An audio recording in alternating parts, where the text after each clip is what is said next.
반갑습니다. 앞에서 내일하는 얘기 듣다 보니까 제가 할 얘기 다 까먹었는데요. 네, 장수마을에서 활동하고 있는 박학명입니다. 반갑습니다.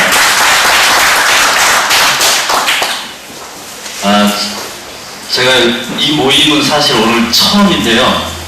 굉장한 실행력에 놀라고 있습니다. 사실은 그 권국장님이 뭐 자료 아무거나 하나 보내라 그래서 그냥 몇 개 살짝 잘라가지고 보냈거든요. 자료집에 실려있고 저보고 발표하라 그래가지고 그러니까 오늘 이렇게 쭉 제가 보니까 좀 약간 좀 느낌이 달라요. 좀 이렇게 말랑말랑하고 녹색이 있고 뭐 아주 이제 좀 그 너른 초원이 있고 막 그런 분위기인데 굉장히 삭막하고 이렇게 회색의 도시고 이야기도 굉장히 드라이합니다.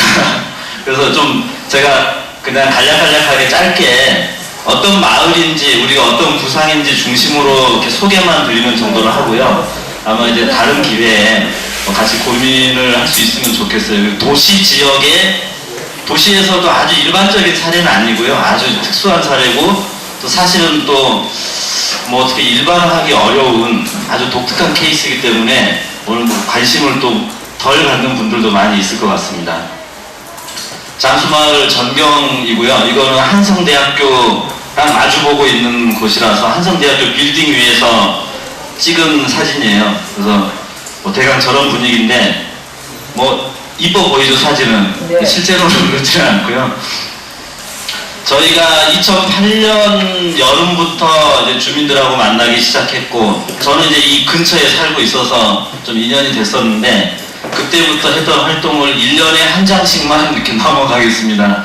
처음에 이제 마을 현황조사, 뭐 주민들하고 이런저런 이제 뭐 개발에 대한 두려움, 기대 뭐 이런 거를 이제 같이 끄집어내고 동네에 대한 기억, 애정, 뭐 또 무엇을 바라는지 이런 거를 쭉 끄집어내는 워크숍을 진행을 했고 이 워크숍 진행 과정은 동영상으로 따로 이제 좀 저희가 정리를 했는데 나중에 필요하면 뭐 인터넷을 통해서 공유하도록 하겠습니다. 2009년에는 2008년에 이렇게 쭉 의견 모아온 거 저희가 조사한 걸 가지고 실제로 여기를 어떻게 할 수 있을지 여러 가지 대안을 이제 연구하고 주민들하고 의견을 모아가는 과정을 거쳤는데요. 뭐 주민 조직도 만들어 보고 뭐 헤비타트에서 짓는다는 뭐 아주 저렴한 주택을 어떻게 짓고 있는지도 한번 공부를 해보고 그랬는데 뭐 몇 가지를 했어요. 뭐 구릉지니까 테라스형 뭐 그 아파트 그런 것도 그려봤고 뭐 일본 마츠쿠리에서 연구 뭐 많이 얘기되던 집 여러 개 합쳐가지고 이렇게 같이 소규모 공동주택 짓는 것도 연구해보고 뭐 개보수하고 이런 것도 연구해봤는데 여기가 솔직히 집이 굉장히 낡고 위험하고 이렇게 거의 쓰러져가는 집들인데 새로 고쳐야 된다, 말아야 된다, 개보수해야 된다. 그건 우리 팀 내에서도 의견이 아직도 분분한데 문제는 주민들이 그걸 지불할 수 있느냐. 새로 고치는 게 누가 봐도 좋은데 그걸 자기가 지불할 수 있고 누군가가 지어주는 게 맞느냐, 또 지어줄 수 있느냐. 그런 것 때문에 현실적으로 아름다운 그림은 계속 폐기하고 결국 고치면서 우리 마을이 갖고 있는 장점을 어떻게 억지로라도 찾아내서 그걸 부각시킬 것인가 이제 그런 논의를 해가고 실제로 주민들이 막 그 희망에 차서 기대했던 거는 점점 이렇게 그 수위가 낮아지는 과정을 거칩니다. 그러면서 이제 저희가 연구했던 현실적인 방안이라고 했던 걸 이제 지자체에 제안하고 뭐 좀 소통을 하려고 하는데 그 과정이 쉽지가 않더라고요. 그래서 계속 1년을 그렇게 보내면서 처음엔 저희가 마을 만들기 뭐 그런 개념으로 시작했던 것도 아니고요. 여기가 달동네에 주거 환경이 너무 열악하고 주민들 소득 수준도 도저히 감당이 안 되는데 어떻게 하면 그런 대안을 만들 건지 어떻게 주거 환경을 개선시킬 건지로 접근했다가 점점 이게 좀 다양하게 갑니다. 이게 집만 고쳐줘서 될 일도 아니고 주민들의 삶이 먼저다 이제 이런 고민도 같이 하게 되고 행정과 얘기를 하는 동안 그동안 뭐 할 거냐, 행정이 다 해줄 때까지 기다릴 거냐, 그럼 우리가 하나씩 한번 해보자 하면서 시도했던 게 이제 마을의 어떤 변화를 이렇게 어떤 포인트로 주기 위한 그 빈집 앞에 작은 터에다가 여기가 이제 이따 설명하겠지만 국공유지가 대부분이거든요. 그래서 빈집 함부로 건드렸다간 그 집주인의 권리에 문제가 생길 수가 있어요. 그래서 그 빈집 앞에 상징적으로 작은 터에 2평짜리 미술관을 이렇게 지어서 어린이 미술 학교도 해보고 그런 걸 진행하고요. 그 다음에 상자텃밭 도시니까 화분에 이제 뭐 작물 키우고 하는 거를 이렇게 좀 시도하고 벽화도 하는데 벽화는 솔직히 좀 다른 데랑 다른 약간 좀 이게 저희 정서랑 좀 달랐어요. 왜냐면 한성대에서 금호그룹도 뭐 이렇게 하려고 했고 한성대에서도 실제로는 그림을 그리긴 했지만 저희가 처음에 딱 그 브레이크를 걸고 말렸던 게 벽화를 그려서 사람들을 여기에 유인한다고 해서 주민들한테 얻을 게 하나도 없었거든요. 딱 하나 이제 그 허물어져 가는 바스러져 가는 벽을 약간 내구성을 올려주는 것 말고는 사람들이 오면 사실 귀찮기만 하고 뭐 돈 되는 것도 아니고 또 잘못 그려놓으면 막 이렇게 너무 산만해지잖아요. 그래서 이제 주민들하고 같이 이제 협의하는 과정을 거치면서 이제 자꾸 시간이 지체되니까 그려주겠다는 입장에서도 막 짜증을 내더라고요. 근데 이제 저희가 주민들, 저희, 그 다음에 실제로 이제 그리겠다고 하는 뭐 한성대하고 같이 이렇게 계속 소통하고 타협하는 과정에서 몇 가지 이제 타협의 지점으로 나왔어요. 근데 서로가 만족하기 어렵지만 또 한편으로 보면 그런 대로 무난해서 마을에 주는 충격이 상당히 완화된 뭐 그런 결과가 이제 나오기도 했고요. 여기 이제 아래 그림이 그런 이제 좀 협의하는 과정입니다. 그리고 집수리를 언제까지 이게 개발이 되거나 뭐 하기를 기다리고 할 거냐. 결국 우리가 이제 하나씩 작은 거라도 고쳐 가보자 그러면서 주민들하고 집수리를 직접 하는 이제 집수리 교실을 이때 시범적으로 해봅니다. 저기 같이 온 이제 김미정 선생님이 건축사기도 하고 지금은 심지어 저희가 두꺼비 하우징이라고 은평구 그 사회적 기업 거기에 저희는 파견했다고 웃기긴 하지만 이제 그런 것까지 이제 저희 활동의 성과로 좀 더 확대된 거라고 저희는 뭐 좀 약간 뻥을 쳐서 그 자화자찬하고 있습니다. 그리고 올해는 성북구하고는 상당히 좀 밀접하게 이제 진행이 되고 있어요. 근데 주민들의 참여 프로그램이나 이런 소프트한 거는 좀 얘기가 잘 풀리는데 여기를 이제 근본적으로 물리적인 환경을 어떻게 개선할 거냐는 제도의 문제가 있고 예산의 문제가 있어서 그 부분은 사실 답을 못 내고 있어요. 이제 그러는 과정에 저희는 계속 이제 마을의 분위기를 바꾸기 위한 프로그램을 이제 해가고 있고요. 그래서 마을 학교로 아예 이제 작년에 집수리 교실이랑 간단하게 했던 거를 마을 학교로 아예 상설화 시켜서 어린이 사진 교실, 그 다음에 성인들은 이제 집수리 교실을 테마별로 뭐 단열, 방수, 그 다음에 뭐 이렇게 뭐 방충망 뭐 이런 식으로 해서 테마별로 이제 집수리 교실을 진행하고 있고 벼룩시장을 이제 시작을 했어요. 사실 잔치 한번 하자 그러면 되게 어렵거든요.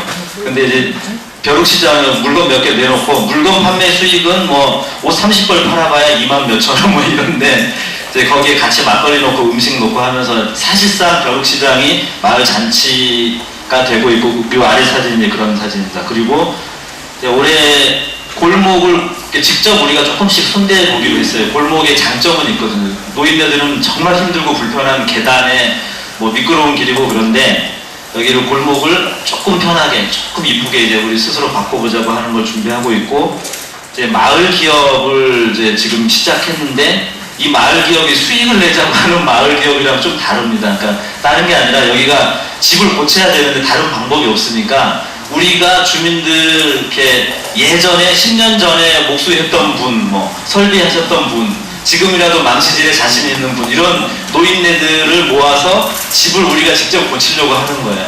그러니까 집을 고치는데 돈 내라 그러면 이분들이 겁나서 돈을 못 내거든요. 그래서 집을 어떻게 고칠 거냐, 우리 저기 재활용 리폼 하자. 그래서 어디서 이렇게 목재 주워다가 인테리어 현장 이런 데서 다 버리잖아요. 그런 거 주워다가 그 다음에 어디서 문짝 뜯어다가 뭐 그렇게 하고 있어요. 그래서 지금 뭐 예를 들면 어떤 할아버지가 이 할머니가 화장실에 이렇게 쪼그려 싸는 거 있죠.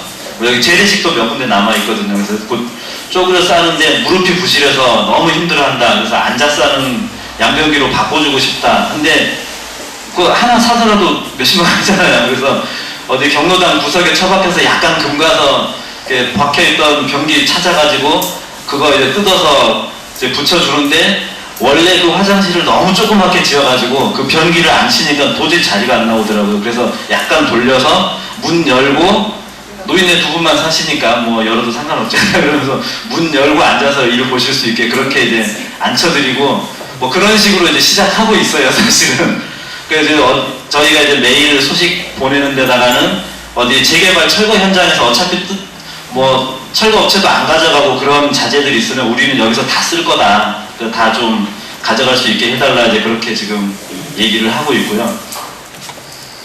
지금까지 이제 4년 만 3년, 4년째 진행하고 있는 내용을 4페이지로 지금 설명을 드린 거고요.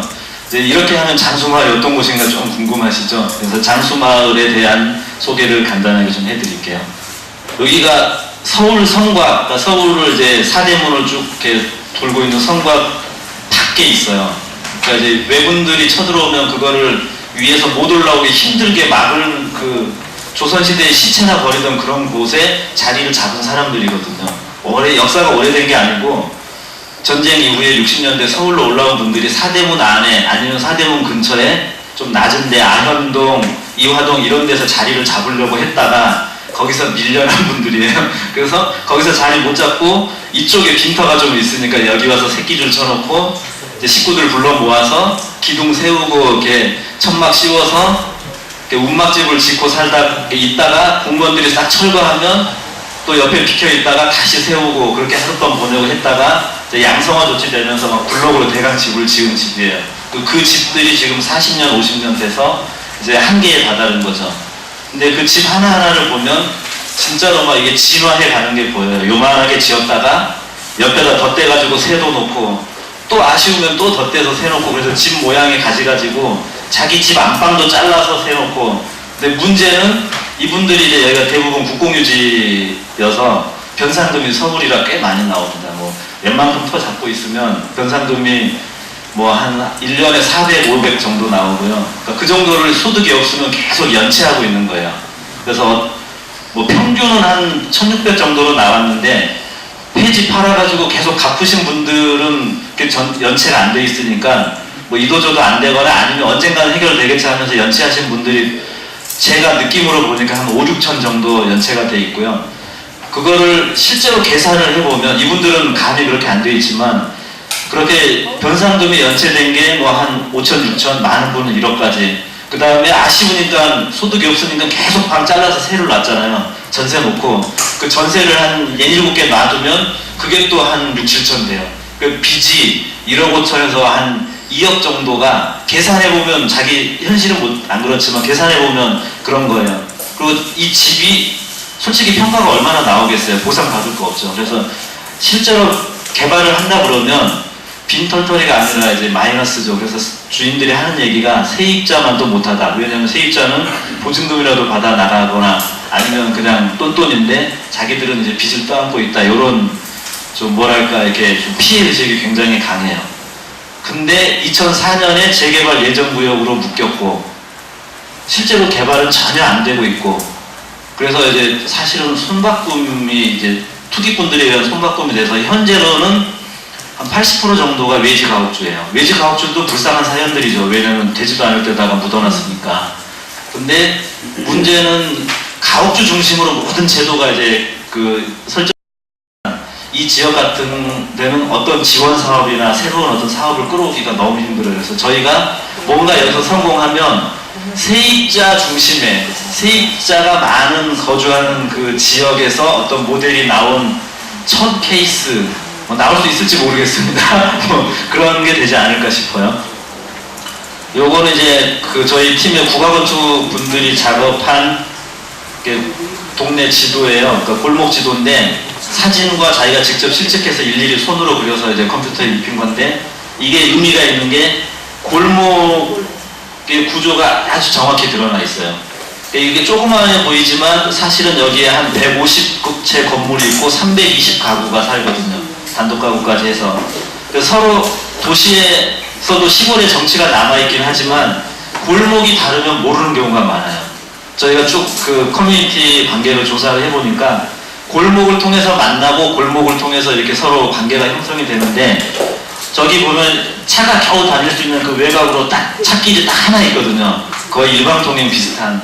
근데 저기도 서로 드나들고 저 길도 커뮤니티의 중심이었어요. 근데 개발 그 구역을 저렇게 길로 딱 잘라놓으니까 서로 같이 이렇게 섞여서 살던 사람들이 이해관계가 길을 따라서 억지로 나뉘어 있어서 굉장히 복잡해져요. 커뮤니티가 저 길을 따라서 공동체의 중심이었던 곳이 사실은 이제 분절점이 되고 거기서 이렇게는 동네인데 이렇게 또 이렇게 서로 다른 구역이라 이해관계가 갈리고 그래서 모임을 하면 가끔 길 건너분들이 저희 모임에 가끔 오시거든요.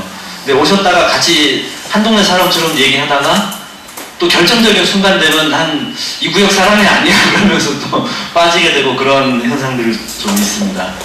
그리고 여기 이제 아까 설명드렸듯이 위쪽에 서울성과 밑으로 문화재, 그래서 위로 고도 제한, 밑에서 또 안각 제한해서 층수나 이런 게 사실은 개발 가능성이 없습니다. 전혀 없다고 볼 수 있는데 왜 그러면 여기에 투자가 됐냐? 사실은 선수들은 공원 될 줄 알았어요.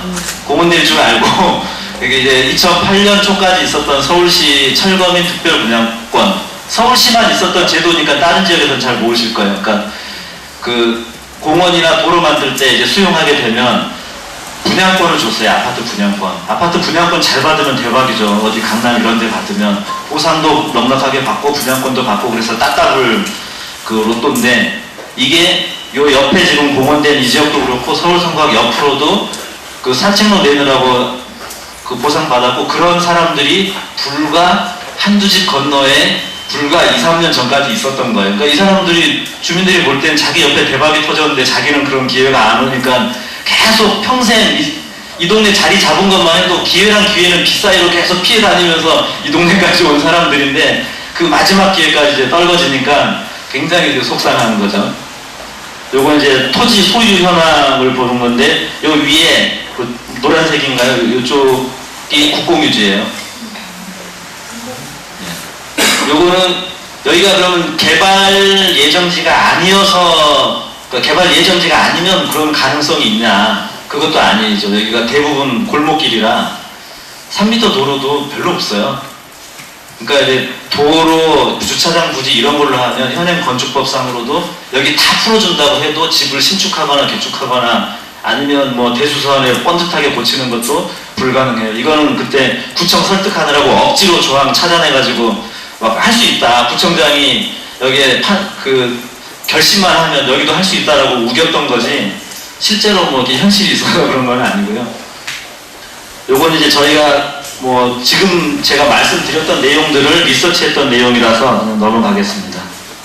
그러니까 저희가 이제 2008년에 주민 워크샵 하면서 끄집어낸 얘기들이에요. 이제 저희 처음에 변상금 이런 존재도 몰랐었는데 워크샵 하면서 이제 쭉 개발에 대한, 한편으로는 기대, 엄청난 돈이 생기는 거니까 누가 그걸 마다하겠습니까? 그런 엄청난 기대, 그 다음에 자기가 개발이 되면 과연 어디 정착할 수 있을지, 이제 그런 불안감이 공존했던 이제 그런 주민 정서들이 보이고요.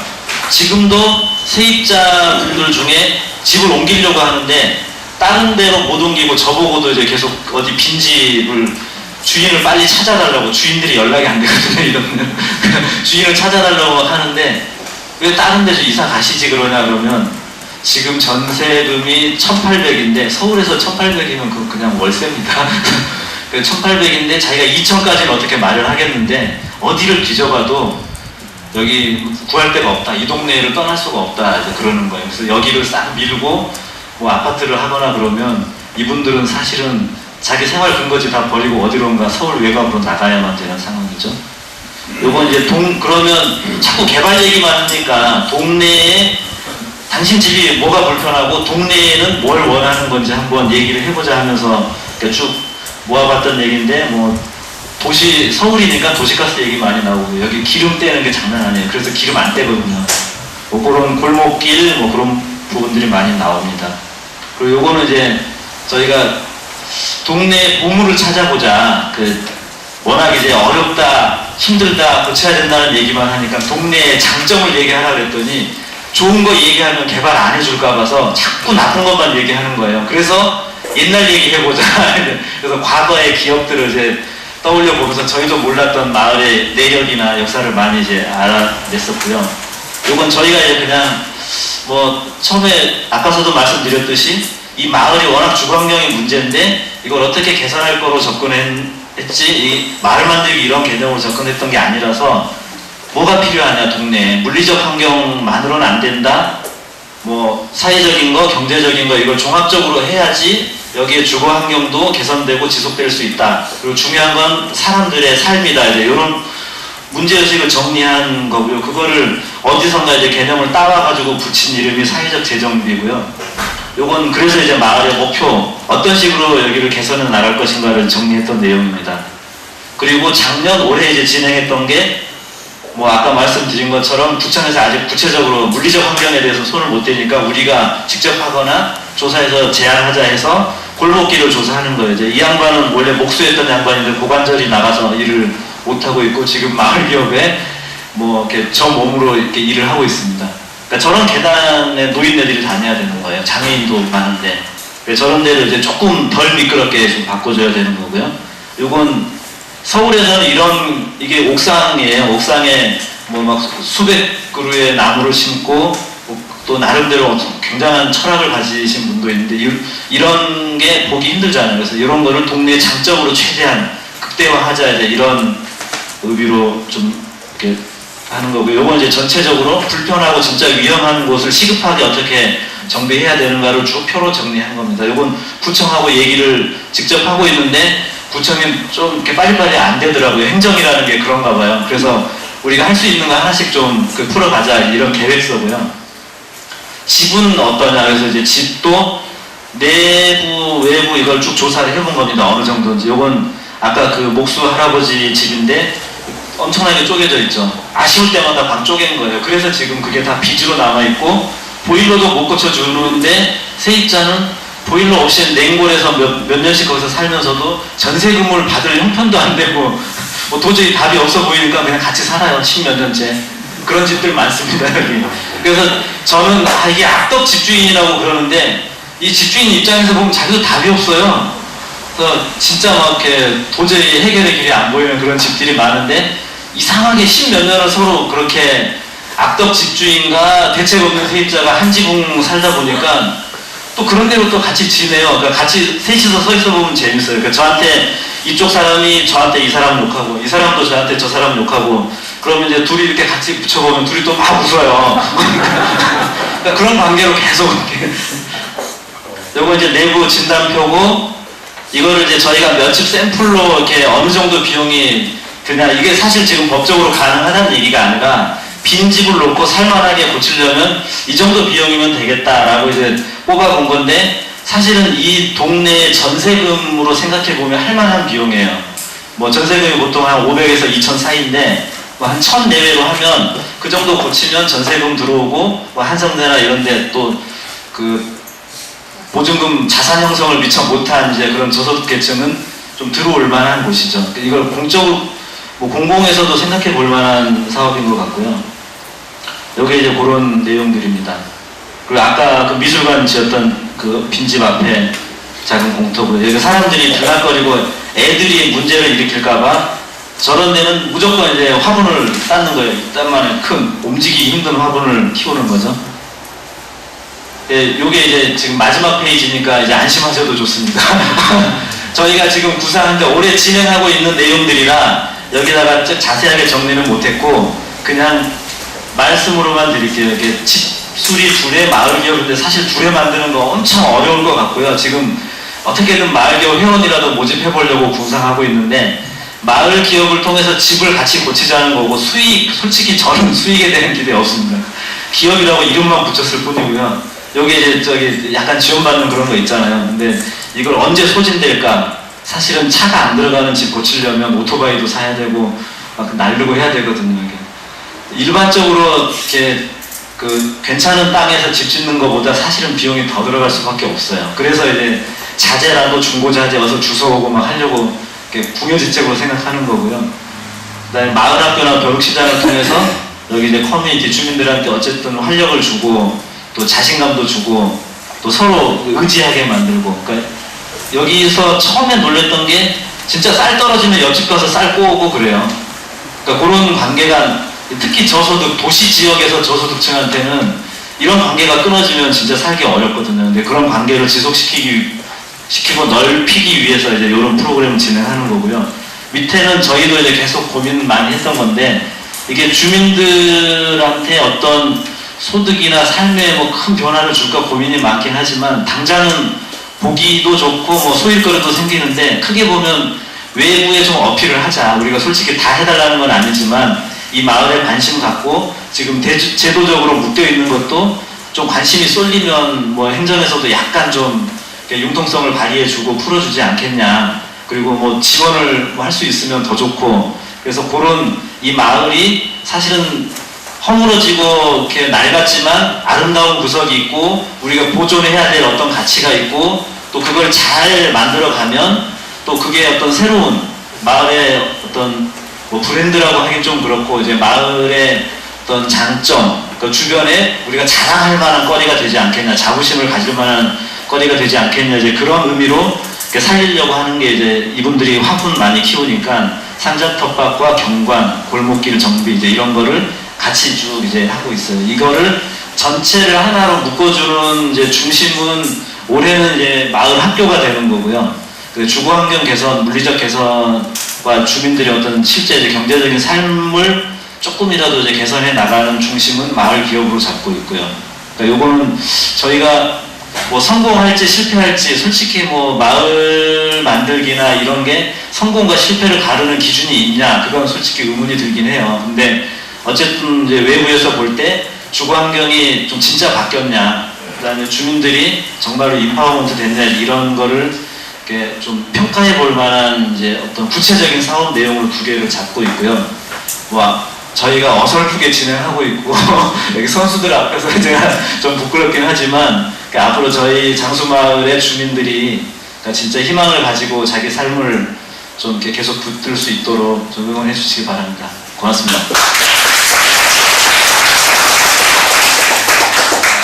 예, 저는 끝내려고 했는데 질문을 그래도 받으랍니다. 네, 제가 한 말씀 여쭤보겠습니다. 내일은 그 소개하신 분과 마찬가지로 장수마을에서도 상당히 이 열성을 가지고 그렇게 하고 계시는 거 아주 감명 깊게 들었습니다. 그런데 저희 마을 같은 경우에는 그 소개가 좀 미흡했는지 모르겠지만 상당히 열심히 했고 또 했음에도 불구하고 어떤 이렇게 구체적인 어떤 이 성과물에 대한 게 이렇게 나온 적이 없었거든요. 근데 지금 두 마을에서 이렇게 하신 그런 이 사업들이 그 마을 주민들의 어떤 그 자발적인 그 힘인지 또 지금 발표하신 분들이 그 마을에 어떤 위치에 계신 건지 우선 그 부분을 좀 알고 싶고 또 저희들도 어떤 방법으로 해서 그러한 그 어떤 그 체계적인 그 어떤 그 관리라고나 할까 뭐 이런 거에 대한 거 이런 거를 좀 배우고 싶습니다. 이 녀석이 전국 마을 만들기 네트워크라는 걸 제가 알고 있었지만 상당히 이 의문인지도 알고 있습니다. 그런다고 좀 답변해 주시기 부탁드리겠습니다. 예, 좀 어려운 질문인데 약간 특수한 케이스라서 일단은 이 마을의 주민들이 스스로 저희 처음 갔을 때는 주민협의회니 뭐 심지어 부녀회니 이런 것도 없었어요. 그리고 노인정도 여기서 원래는 한 동네였는데 이제 공원으로 싹 바뀌어버린 공원 한가운데 노인정이 박혀 있으니까 이 동네만이 아니라 그 인근의 노인들이 모이는 뭐 그런 노인정만 있고 또 약간 동네 사람들하고 갈등도 있더라고요. 이제 그런 부분이 있어서 주민의 어떤 조직이라는 게 없었어요. 저는 그 근처에 살고 있긴 했지만 주민이라기보다는 서울의 재개발 문제가 너무 심각해서 뭔가 대안을 찾으려고 했었고 그 대안이 개발 여건이 좀 좋은 데는 솔직히 막 자본 막 들어가고 OS 요원 그냥 돈 봉투 들고 쫙 도는데 거기에 우리가 어떻게 경쟁이 되겠습니까? 그래서 제일 안 될 때 끝까지 자본이 아무런 관심도 안 가질 때 그런 데를 찾은 거예요. 마침 이제 제가 근처에 살아서 여기 이 동네를 좀 이렇게 욕심을 내서 이렇게 분위기를 몰아갔던 거고요. 그래서 저희가 처음에 이제 의견 쭉 모으면서 주민들하고 이제 밀착하는 과정에서는